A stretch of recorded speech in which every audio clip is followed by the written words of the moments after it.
God, actor Channing Tatum. Channing Tatum. Oh, Channing Tatum took to his Twitter account yesterday and sent out the message, "How do you say October 7, 2016 in Cajun?"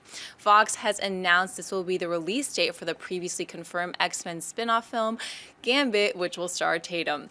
Gambit will follow the X-Men Apocalypse, which hits AMC theaters on May 27, 2016, and Deadpool starring Ryan Reynolds on February 12, 2015.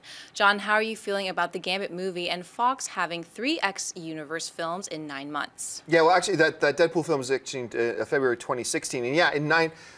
That's the thing that's been slipping under the radar for a lot of people. Like, everybody jumped on board when the Channing Tatum news dropped yesterday, that Gambit, it's not just a theory anymore. Like, we've known for a while, oh yeah, he's probably going to be Gambit, there'll probably be a Gambit movie. Now it's, once again, that word, it's the tangibilization of it. It's real. It's got a release date, and it ain't that far away.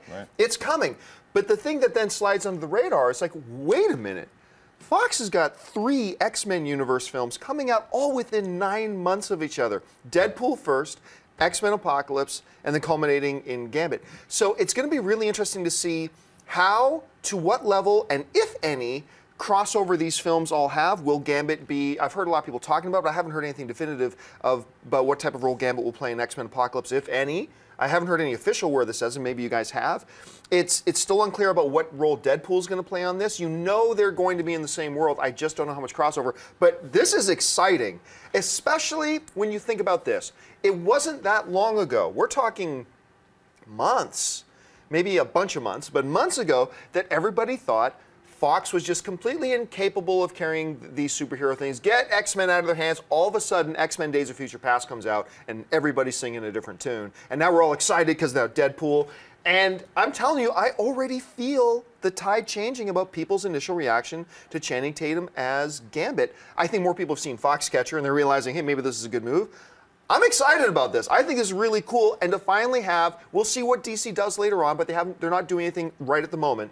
But when 2016 comes, when we get those 3 films, it's going to be cool that Marvel's just not all by itself cranking out these movies, and we'll see if they can have some equity there. I don't know. Anyway, Schnepp, what do you think?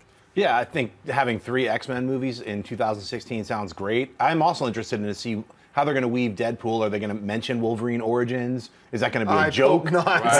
Is it, hey, my mouth is up. You know, what are they going to say about that? Well, the timeline's being reset. Remember, the timeline's all different. Right. So I guess he could be like, I woke up from a horrible dream and my mouth was sewn shut. You know, some weird whatever they're going to do. They have to fit him into the Fox X-Men world. It just makes sense, and it makes sense that Channing Tatum will be in X-Men Apocalypse. Maybe not the whole movie, but I'm sure he'll be featured. So, yeah, it's great. It's great news for X-Men fans and film fans. So. I like cockiness in art, and this is why this is so exciting, is that you get 3 X-Men films in the span of 9 months. And so I remember seeing Wolverine Origins and being so disappointed, not just because I didn't like the movie, but because it's not like it's a comic book where you know you have another issue coming next week. It's like you got to wait so long. Now you get to see Deadpool, and then a few months later you get to see X-Men Apocalypse. A few months after that you get to see Gambit. I mean, these are the characters that you want to see more of, and as much as possible, I think Gambit will make an appearance in X-Men Apocalypse, and I think they're going to tease that solo movie, and it's just exciting. I mean, it's the same thing what Marvel's done with the Avengers, is that you get this one huge movie that everybody's in, then you get all these cool standalone pieces, but X-Men, there's more stories to tell than you have even in the Avengers universe, so it's a pretty exciting thing.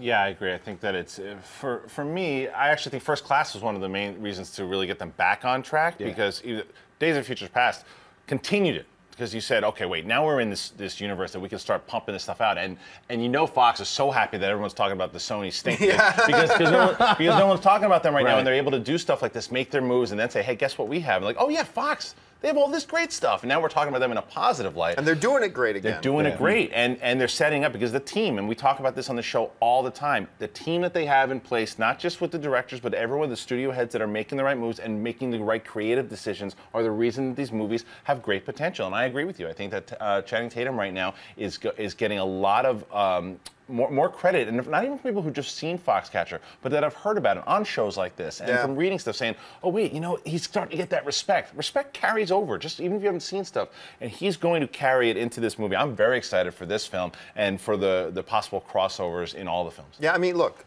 I'm not going to pull any punches. Channing Tatum sucked for a very long time. He was a terrible actor for a long time. But he did everything right. And that's a common thing we talk about on these performers who decide to dedicate themselves and work and work and work and work and work and work and really do it the right way. And then you can tangibly see them start to get better and better and better. And we've seen that from Channing Tatum for the last few years, to the point now that some people are making an argument that maybe he should be in the conversation for an Academy Award because of Foxcatcher. I wouldn't give him an Academy Award nomination for Foxcatcher just yet, but tip your cap where credit's due, man. He's damn good now. He's not just passable, he's damn good.